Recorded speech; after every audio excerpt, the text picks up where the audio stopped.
Well, welcome everyone to another episode of Hector Mike Experience, Common Sense in an Uncommon World. And Mike, it is the last week of session here in California.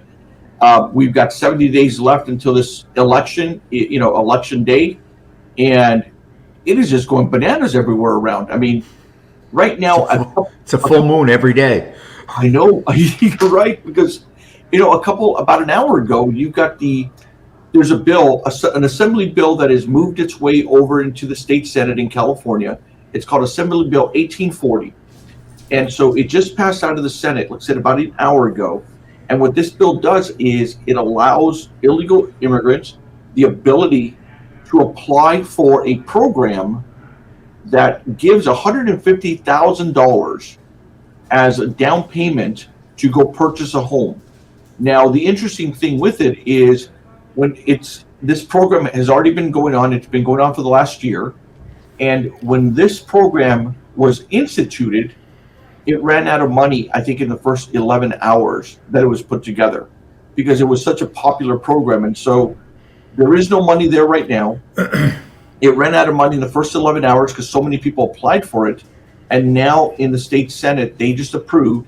It's going over to the Assembly where it's basically the talk is it'll get out of there and it'll go to the governor's desk, either for his veto or for for acceptance or decline of it. But $150,000, up to $150,000 for down payment to go buy a house for people who aren't even citizens of this country, and I don't know, Mike, your thoughts on this? My thought is actually fairly simple. What is the Democrat nominee for President of the United States, the former United States Senator from California, and the BFF of Gavin Newsom, as we saw in Chicago a couple of weeks ago? What would she do? What would she recommend to the governor to do when that bill hits his desk? Would she recommend as the possible next president of the United States that he sign the bill and give illegal immigrants $150,000 to put a down payment on a house? Or would she, turn around and say, you know what, I don't need this political issue because I got enough baggage at the border already. I don't need this political issue, getting on my plate. I'm trying to get rid of stuff on my plate. I'm changing my position more often than I change my socks. I would put it square. I mean, I would like the press in California. Forget the national press. They're still all in love. They're buying her C's candy, balloons, hearts, flowers. It's Valentine's. The press in California. I would love to see the press in California ask her, what do you think about this? What do you think the governor should do on this particular piece of legislation? Because if they do it here, other places are going to want to do it. As president, would you like to see the governor sign this bill into law when it hits his desk? And see what she says.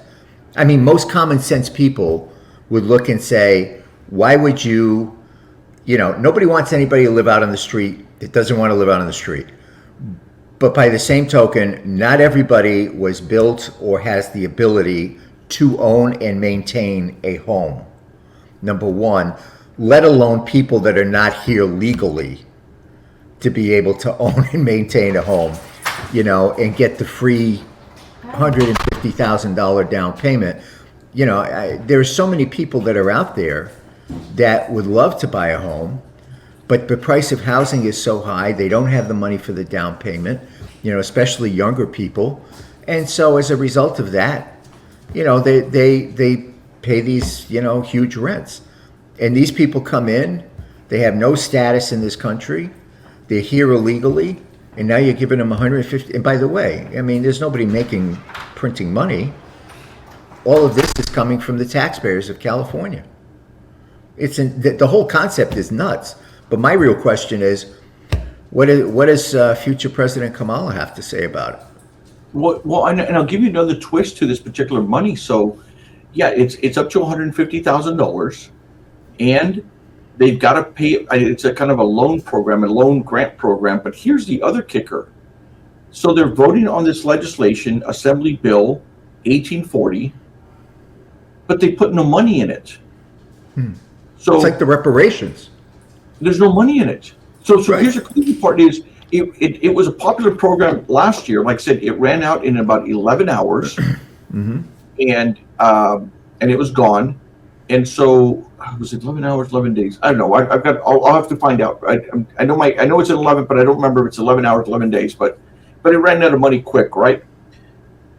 There's a lot of people, as you noted, who are looking to buy a home, who want to be able to buy a home, don't have the down payment. So why don't you take care of them first? People who have and last. Yeah. I mean, take care of them first and last. If you've got enough money after it's done, then, raise or lower a little bit more the qualification so more people who are here as United States citizens legally can take advantage of this. But you're right. I mean, I was there on the front line when Paycheck Protection Program started back in 2020. And that money was gone literally in a matter of hours. I mean, machines were breaking down and smoking. I mean, it was an ugly mess, having been there and watching it happen. Those kinds of things are once in a lifetime kind of things.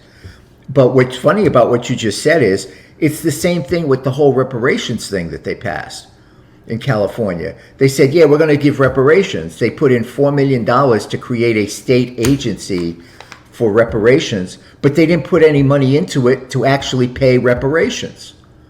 So yes, you can go to a state agency with $4 million of your tax dollars and someone can tell you if you're a descendant of slaves or not. My guess is, 23andMe can probably do that too for a little bit cheaper. But that aside, even if they determine that based on the law that they passed that you're entitled to reparation, there's no money there to pay you. This is the same thing. It's like, let's get everybody excited, but we don't have any money to pay it. Plus, they got, a $45 billion deficit? Yeah. And with another deficit coming in next year. Right. And so you just look at all of this one on top of the other, on top of the other, on top of the other. And again, I would just, I think the question is, the Democrat candidate for president of the United States is a Californian. She served as Attorney General of California. She served as United States Senator of California. Best friends are from California. Policy people are from California. What's the deal? You support this or not? 150 grand for illegals to put a down payment on a house. It's interesting because after the Democratic National Convention, you had a lot of Californians who referenced Harris as being their mentor, as someone who mentored them, into public office and has mentored, and has been good about mentoring them. And you're right. It would be interesting to find out where she stands on this particular piece of legislation, and would she support it or not. I venture to guess that today she would say one thing. Tomorrow you're going to have a spokesperson say something different, and because that is what we've been getting these last. Not just since. It's only been 36 days since Joe Biden, 36 or 37 days since Joe Biden stepped down, and she has become, the nominee now. And in that period of time, she hasn't done a press conference. You look at her website, and there's no policy there. Right. There's no policy statements. And then when she does, what she needs to do is, I keep seeing the videos of her and all excited and happy and whoop-de-doo, and she's got her white... Mike, it's Joy. Joy, yeah, it's Joy, yeah. I knew Joy once, but that was before Julie. So anyway, I'm not going to talk about that. But it goes way back. But she's running around in her white sneakers, her trademark white sneakers, getting off the plane in the sneakers, this and the sneakers. She ought to change the sneakers to a pair of beach flip-flops, because literally this woman changes her mind on a daily basis. And in some cases, she's changing her mind in contrast to what she supported 38 days ago when Joe Biden was running for president and she was running for vice president. And it changes her mind from when she was a United States Senator. She had one position, then she became vice president on fracking. She had another position, and now she's got a third position, which is, pretty incredible. I mean, if she could do that, maybe she could get these Starliner people who are stuck in space to come back if she could figure that part out. She's taken 3 different positions on fracking. And nobody's holding her feet to the fire from the press, as you said. So, she'd probably change her mind. I mean, she's for the border wall. That just came in this morning. She Harris is now in favor of the border wall. something she called a vanity, something she was against, something she'd been very public. But here's the interesting thing, Mike, is that this isn't coming from her. She's not the one making these statements. It's campaign staffers that are making the statements. And so the thing is, it's as you know, these campaign staffers will come and go. And so should she get elected, she goes, oh, they misspoke, they misunderstood. You know, what I really meant to say is we need to secure the border. If we already have the border wall, we're not taking it down. But, you know, it'll change around. These things need to come from her, and they're not coming from her. This whole thing on fracking, which you mentioned, yes, when she was the attorney general, she was in favor of fracking, called it scientific, and she said, and there was good policy. Then she ran for president the first time in 2019, and all of a sudden she's against fracking. Now she's running for president again, but now she's got the nomination, and she has to win Pennsylvania. Right, and so, but it wasn't her who said it. It was, once again, a campaign staffer who said it, that she's in favor of fracking. And so she's got to go out there and say it herself. She's got to be the one who goes out there and says, this is what I'm for, this is what I'm against. She's got to sit down in front of the press and be able to answer those questions and look them directly in the eyes of the camera and be able to do it. She doesn't. Unless somebody forces her to do it, she's going to go on the Happy Joy tour. Yeah. I mean, I did see where she's going to do a sit down with CNN, but she's doing it with Tim Walz. She won't do it alone. Good Lord, you got to be kidding me, Mike. No, she's doing it with Tim Walz. So, you know, what does that do? Well, it takes up twice the time. It means you've got less, you know, half the time to talk. You know, you've got someone who, if they ask you a question, you know, Tim Walz is smart enough to know when to jump in and, you know, take a proverbial, you know, shot at that they may be taking at her, and he takes the shot away, or, you know, she can't figure out an answer and he bails her out. She's not ready to stand on her own 2 feet. So her interview that she's doing with CNN, I forgot when it is and who it's with, but what I remember distinctly is that she's doing it with her vice presidential candidate. It's crazy because Political today, and mind you, we are recording on August 27th, is they reported this morning that that she was out asking people which media outlet should she go interview with and with whom. You know, as though, you know, it's like, okay, who do I go out there with? Who do you think would be a safer bet for me to go and interview with? Which is, I mean, it's so basically she's got a crutch, and that, you know, and that was a whole thing that happened yesterday with the debate. It was her campaign staff again who basically said they wanted to renegotiate the terms of the debate. Mm-hmm. And the way they wanted to renegotiate the terms of the debate, there were three sticking points. Well, maybe four. Or let me see here. I've got my notes here. One of them was she didn't want us to be standing. The second was she wanted to have the mics on, so they wanted to be hot mics. Right. And the third one, which is probably the biggest one, is she wanted to be able to have notes. And so you had the Trump campaign just push back and say, nope, these are the things that we agreed upon with Joe Biden. We agreed on that debate. We agreed there. You agreed to do the debate based on the requirements and based on the rules that we had come up with, and now you're trying to change the rules on these things. Right. So luckily, the network, along with President Trump, they stuck to their guns, and so there's no audience. It's the mics will be off. You know, once they're done speaking, they will be standing, and there will be no notes. So those are the four basic items of which she was trying to renegotiate on three of them. Well, the ironic part is Trump didn't want to do Trump said, I'm not going to do the ABC thing because I agreed to do that with Joe Biden. And then Kamala's people came back and hit him for saying, well, you know, now you don't want to do it with me, but you agreed to do it with Joe. Let's do it the way we did it. And so he agrees to do it, and then they try to change the rules. I mean, you know, again, they kind of, well, you don't want to do the debate. Oh, you want to do the debate? Well, then let's change the rules. It's like flipping, flopping. I don't know how much longer. I mean, I think people need to really ask the question, do you want to see? How's our country going to be for the next 4 years? If this is, at least if I'm a conservative, but at least if someone knows what they're doing, and they're a liberal or something like that, what's coming. You know what they're going to do. You can not like it, but you can accept it because, hey, they won the election. What we can't afford is not knowing from day to day where someone's going to be on an issue.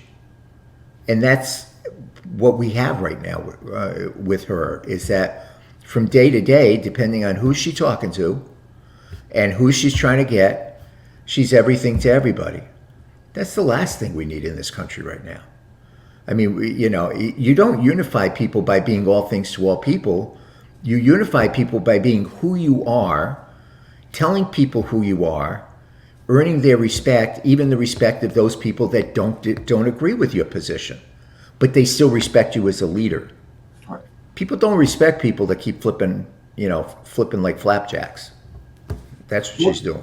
Well, Mike, you brought something interesting. Who the hell is running the country right now? You got Joe Biden, who's been. I got Brady over here. Why do you think it's National Dog Day?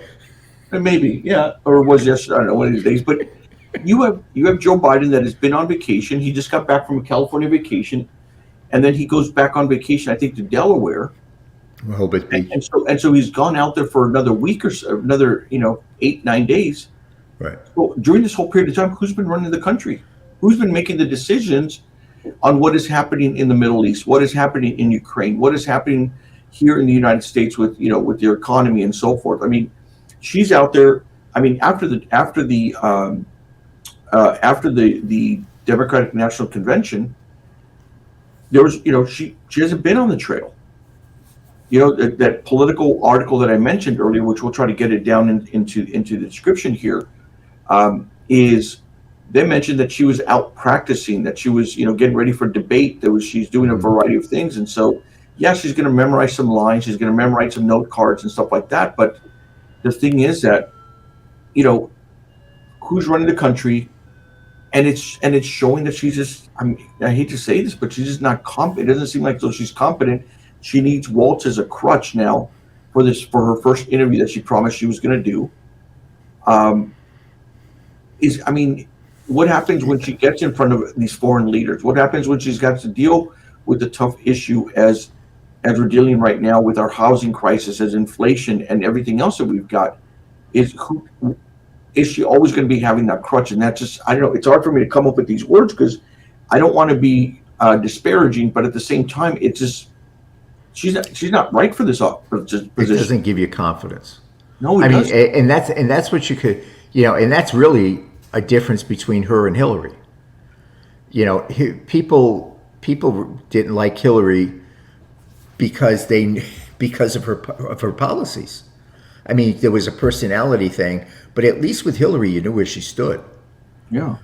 With Kamala, you don't know, and she's not giving you anything that says you can trust anything she says. I mean, that's really what it comes down to. Pick a position and defend the position.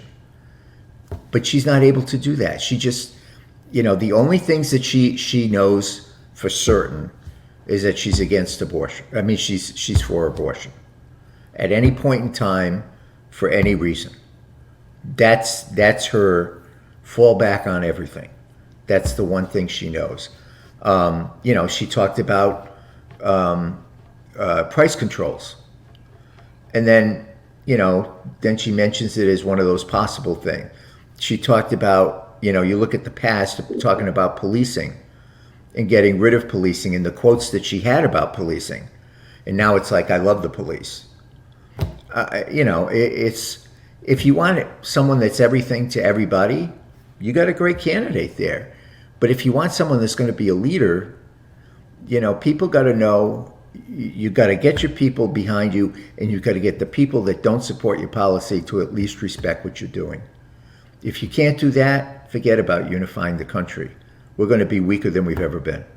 But here's the thing is, Mike. So now she's gone out there and she says she doesn't support electric vehicle mandates. Okay, 37 days ago, she was in favor. I mean, I don't know, 30, up until this whole time, she was in favor of Right. electrical vehicle mandates. It is part of her administration. She cast the vote to do this. Right. She was the deciding vote on this. And now, as of a couple of hours ago, her campaign sends out a note saying, well, she's no longer she doesn't support, I want to clarify, she does not support electrical vehicle mandates. And it's like, what the hell? Well, just remember something though. The Biden-Harris, Harris-Biden, whatever administration created a mandate on the United States federal government, which is the largest leaser of cars in the world, that by a certain date, all of those cars have to be electric vehicles. Right. And in many cases, these cars are in places like Yosemite, at the U.S. Park Service, in all of these other places where the extension cords don't go that far. And the bear caves in Yosemite don't have electrical outlets. So practically speaking, common sense speaking, it didn't make sense. Even for some people that are in urban areas, because there's so few of them, they have to go out like at 8 or 9 o'clock at night with their government car and plug it in someplace. Those were mandated by this administration, which she was the leader of. Now she says, I'm against mandates. Well, you just put a mandate on the federal government to make all their cars electric vehicles. Yeah. That's tens of millions of cars. I mean, it's just amazing how you can, but unless someone or some entity puts her feet to the fire, she's just going to keep doing the dance. But what about the supporters? Because this is kind of where I wanted to go with this thing too, is and have this discussion. So so now she's going back electrical vehicle mandates. That's a sector of the environmentalists. I mean, one of the things I did today when I found out about the border wall is I shot it over to a bunch of reporters, Spanish language reporters, and I'm going to find out tonight whether or not they actually covered the story about her flip-flopping on the border. Mm-hmm. Because I've had to go on television several times and have this discussion about the border. And I will tell you something is these Spanish language reporters, I mean, they are vicious, and they if it deals with immigration and they talks about the border itself, they're adamantly opposed to it. They say it doesn't work. It's just a waste of money. It sends the wrong message. And I mean, because I've been on these shows, and I want to see how they are treating this discussion, and if they're playing it with kid gloves, as they usually do with certain issues, I'm going to go call them out on it. Because, Mike, I was on a show yesterday. It's called Radio Bilingüe, right? Bilingual radio, but it runs across a couple of different states. I mean, it's got a huge audience. They're here out of Fresno, so not too far away, and man, it was a rough 30 minutes on that radio interview. It was in Spanish, but I mean, that host was like barking up every single talking point. It's as though she worked for the Harris administration. And she's like, well, Kamala Harris wants to, reduce, child tax credit. She wants to reduce inflation, and her other policies are, X, Y, and Z. And I'm like, where did you find that? Because she has nothing on her website. Her saying that she wants to do something versus a staffer saying something are two different things. Mm-hmm. I go, where is it on paper? And we had that discussion. She was pushing back, and we had this, and as you know, when you get into these interviews, they could ask you, 20 different items, especially if it's national news. Like, you have no idea. You're asking something, they're going to ask you on energy. I mean, this woman busted out with something on tariffs. I go, shoot. She goes, President Biden talked about tariffs and how he wants to increase a 20% thing on tariffs, and that's bad for the economy. And these Nobel laureates in economics have said this, and I'm like, oh, good Lord. Luckily, about a week ago, I had read this thing on tariffs that the Biden-Harris administration had passed forward, and so I was ready for that one. But I mean, it just right. And even when I said tariffs are often used by individuals to as a negotiation tool to push back against governments they feel are trying to screw over our economy. Right. I said right now the Biden-Harris campaign has tariffs against China for electric vehicles, for minerals that go in electric batteries, for components of electric batteries, the casings and everything else around it. I go, in addition, they've got it for steel and aluminum against China. And luckily I was flipping through my notepad here. I was flipping through it and I was able to find the exact percentages, and so I was able to rattle that off. But she's like, yeah, but Trump's trying to do this on 20%, and that is bad for the economy. I'm like, but what about everything I just told you right now? Mm-hmm. Why aren't you like beating them up for the same thing? Exactly. And I go, one of these tariffs went from 7.5% to 25%. The other one went from like 10% to 50%. I'm like, why aren't you beating them up? And so, but I'm curious to see in the next couple of days what the reaction is going to be from the United Farm Workers, what the reaction is going to be from all these other, Voto Latino, from all these other folks about Harris's stance on the border wall now that she says she wants the border wall. And part of it, she got caught because in one of her ads, she did strong border, and the images she was using was Trump's border wall, and she got called out for it. Oh, and really? And now she got called out for it, and now she's saying, I'm in support of the border. What do you think the fallout's going to be on that, Mike? It'll be interesting because a lot of times what will happen is, I'm trying to think of the phrase they use, fall in line. People fall in line. They look at it and they say, oh, well, I don't particularly like that, but she's not really going to do that. They rationalize it, but the greater thing is that she's going to get elected, and then there's going to be all these other things.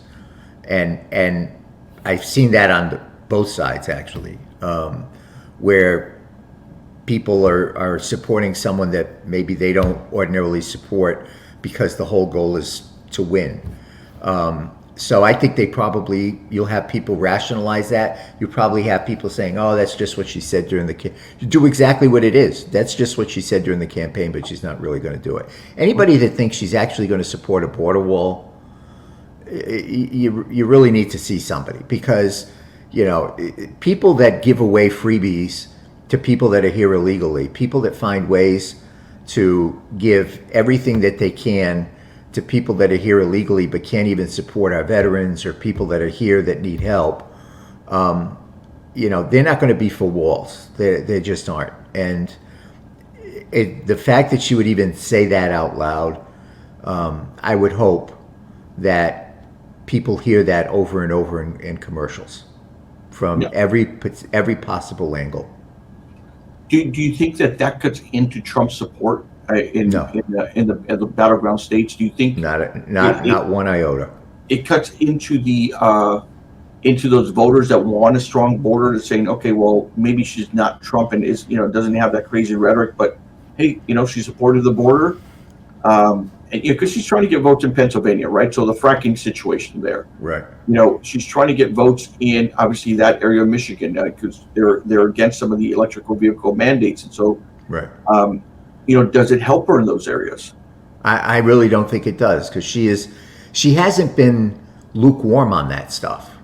She's been vocal, outspoken, and adamant. More than that, that's what she was in the Senate. More than that, from a policy standpoint, she has implemented these and worked these policies for the last 4 years as the Vice President of the United States. So to suddenly decide she's against all of these things that she has supported, advocated for, been vocal about, and passed policies on, really, people, I don't think people are that stupid. I don't think they're that naive or that gullible. And I don't think I don't think anybody thinks, especially in that are supporting President Trump, that this woman is going to do anything to seal, protect, close, regulate, enforce the border. I don't think they think she's capable of doing it. No, no. I see. It's just the political opportunism, right? That we're seeing right now. Good word for it. And the thing is, it's ugly. I mean, in the sense of it is everything. I mean, you voted. I mean, it's not as though she's changed her position that she had 20 years ago, because people evolve. Things change, and people I thought this was good. I voted for this 10 years ago, 12 years ago. These are things she just voted on a couple months ago. And positions she just had a couple weeks ago. Right. Exactly. And it's like all of a sudden it's a 180 turn going in a different direction. Right. Because Michigan, I got to win Michigan. I got to win Pennsylvania. It's a big issue for them. And right. I got to look at Arizona. I got to look at Nevada. And so now I'm everything. I'm something to everyone. Right. And I'm really nothing. And that sums it up right there. She's really nothing. Well put.